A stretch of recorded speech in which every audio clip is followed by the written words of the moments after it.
யோசிச்சு பாருங்க, ஒவ்வொரு நாளும் நமக்கு எவ்ளோ மெசேஜஸ் வருது. இதுல நீங்க சொல்ல நினைக்கிற முக்கியமான விஷயம் மத்தவங்கள போய் சேருதா, இல்ல இந்த சத்தத்துல காணாம போயிடுதா? உங்க மெசேஜ எப்படி மத்தவங்கள கேட்க வைக்கலான்னு தான் இந்த பகுதியில நாம பார்க்க போறோம். இப்ப இத பாருங்களேன். டேரியன் நகரத்துல இருந்து ஒரு பப்ளிக் சர்வீஸ் அனௌன்ஸ்மெண்ட். ரொம்ப சிம்பிளான விஷயம். தயவு செஞ்சு மழைநீர் வடிகால்ல இலை விழாம பாத்துக்கோங்க.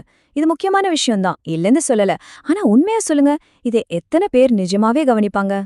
சோஷியல் மீடியா, நியூஸ், என்டர்டெயின்மெண்ட்னு எல்லாமே நம்ம கவனத்துக்காக போட்டி போடுது. கரெக்டா? இந்த மாதிரி ஒரு தகவல் வெள்ளத்துல இந்த இலைகளை பத்தின ஒரு சின்ன மெசேஜ் எப்படி ஜெயிக்க முடியும்? இதுதான் இன்னைக்கு நம்மளோட முக்கியமான கேள்வி. சரி, இலைகள் விஷயம் ஒரு பக்கம் இருக்கட்டும். ஆனா நாம சொல்ல வேண்டிய மெசேஜ இதை விட ரொம்ப அவசரமானது, ரொம்ப முக்கியமானதுன்னா என்ன பண்றது? இப்ப இந்த மெசேஜ் கொஞ்சம் கவனிங்க.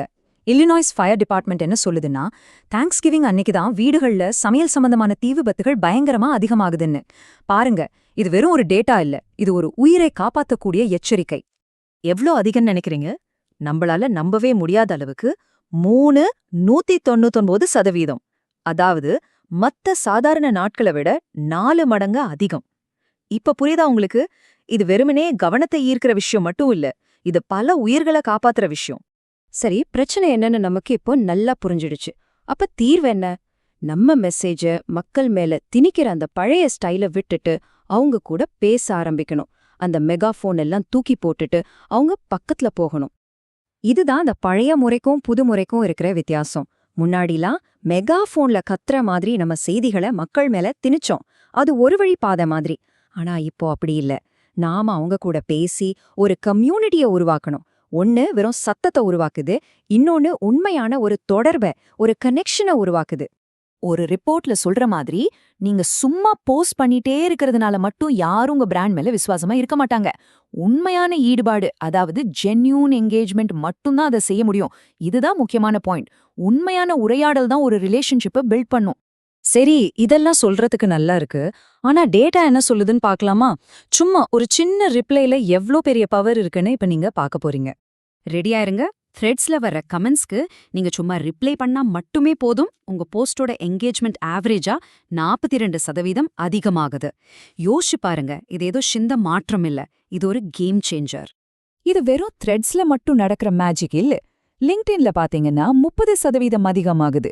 இன்ஸ்டாகிராம்ல 21%. சோ ரிப்ளை பண்றதுங்கிறது பல பெரிய பிளாட்ஃபார்ம்கள்ல ரொம்பவே பவர்ஃபுல்லான ஒரு ஸ்ட்ராட்டஜி. ஆனா பாருங்க, ரிப்ளை பண்றது இவ்ளோ பவர்ஃபுல்லா இருந்தும் பல பேர் அதை சரியா பயன்படுத்துறதில்ல. உதாரணத்துக்கு, கல்வித்துறையில வர்ற மெசேஜ்களுக்கு வெறும் 5% தான் ரிப்ளை பண்றாங்க. எவ்ளோ பெரிய வாய்ப்பை மிஸ் பண்றாங்கன்னு பாருங்களேன். ஆனா என்கேஜ்மெண்ட்டுங்கிறது எப்பவும் ஒரே மாதிரி இருக்காது. பிளாட்ஃபார்ம் அல்கிரிதம்ஸ் மாறிக்கிட்டே இருக்கும். உதாரணத்துக்கு இன்ஸ்டாகிராம் எடுத்துக்குவோம். அவங்க ரீல்ஸ்க்கு முக்கியத்துவம் கொடுக்க ஆரம்பிச்சதும் ஓவரால் என்கேஜ்மெண்ட் ரேட் 26% குறைஞ்சிருச்சு. இதுல இருந்து நம்ம என்ன கத்துக்கணும்? நம்ம குறிக்கோளுக்கு ஏத்த மாதிரி சரியான டூலை நாம பயன்படுத்தணும். இதோ பாருங்க, இது ஒரு சூப்பரான உதாரணம். இன்ஸ்டாகிராம்ல உங்க கோல் என்ன? புதுசா நிறைய பேரை போய் சேரணும்னா ரீல்ஸ் பயன்படுத்துங்க. அது 36% அதிக ரீச் தரும். ஆனா உங்ககிட்ட ஏற்கனவே இருக்கிற ஃபாலோவர்ஸ் கூட ஒரு நல்ல உறவை உருவாக்கணும்னா கேரோசல் போஸ்ட் போடுங்க. அது ரீல்ஸை விட 109% அதிக என்கேஜ்மெண்ட் கொடுக்கும். பாத்தீங்களா வித்தியாசத்தை? சரி, இந்த டேட்டாவெல்லாம் நிஜ உலகத்துல எப்படி வேலை செய்யுதுன்னு பார்க்கலாமா? சில நிஜமான சூப்பரான உதாரணங்களை இப்ப நாம பார்க்கலாம். ஆஸ்திரேலியாவில் இருக்கிற மெக்வாரி யூனிவர்சிட்டியை பாருங்க. அவங்க ரொம்ப ஸ்மார்ட்டா செயல்படுறாங்க. ஒரே கண்டென்ட்டை எல்லா இடத்துலயும் போட மாட்டாங்க. ஸ்டூடெண்ட்ஸ்க்காக டிக்டாக்ல மீம்ஸ், ஃபன்னான வீடியோஸ் போடுறாங்க. அதே சமயம் அங்க படிச்சு முடிச்ச பழைய மாணவர்களுக்காக ஃபேஸ்புக்ல யூனிவர்சிட்டி நியூஸ் போடுறாங்க. இதுக்கு பேர் தான் கரெக்டான ஆடியன்ஸ்க்கு கரெக்டான மெசேஜ். அடுத்த மிச்சிகன் யூனிவர்சிட்டி, அவங்க மனநலம் மாதிரி ஒரு சீரியஸான டாபிக்கை பத்தி பேச ஸ்டூடெண்ட் அத்லீட்ஸ் கூட பார்ட்னர்ஷிப் பண்ணாங்க. பாருங்க, உண்மையான ஆட்கள் உண்மையான விஷயங்களை பத்தி பேசும்போது அதோட இம்பாக்ட் வேற லெவல் இருக்கு. இதனால அவங்களுக்கு 8 லட்சத்துக்கும் மேல என்கேஜ்மெண்ட்ஸ் கிடைச்சது. கிங்ஸ் காலேஜ் லண்டன் இன்னொரு சூப்பர் உதாரணம். அவங்க ஹாஸ்டல் வசதி மாதிரி குறிப்பிட்ட விஷயங்களுக்குன்னு தனியா அக்கவுண்ட் வச்சிருக்காங்க. அது மட்டும் இல்ல, அங்க வர்ற எல்லா கேள்விகளுக்கும் டைரக்டா பதில் சொல்றாங்க. இதுதான் நம்ம கம்யூனிட்டியை கவனிக்கிறதுக்கும் அவங்களுக்கு மரியாதை கொடுக்கறதுக்கும் சரியான வழி. ஓகே, இப்போ நம்ம பார்த்த எல்லா விஷயங்களையும் சுருக்கமா ஒரு 3 ஸ்டெப்ல ஒரு கைடா பார்க்கலாம். உங்க மெசேஜ எப்படி மத்தவங்க மனசுல நிக்க வைக்கிறதுன்னு பார்க்கலாம் வாங்க. சுருக்கமா சொல்லணும்னா இந்த 3 விஷயத்த மட்டும் மனசுல வச்சுக்கோங்க. 1. தொடர்ந்து ஆக்டிவா இருங்க. நீங்க ரொம்ப நாள் போஸ்ட் போடாம இருந்தா உங்க போஸ்ட் மத்தவங்களுக்கு காட்டப்படுறதே குறைஞ்சிரும். 2. உங்க ஆடியன்ஸ் கூட பேசுங்க. ரிப்ளை பண்றது தான் உங்க கையில இருக்கிற மிகப்பெரிய ஆயுதம். 3.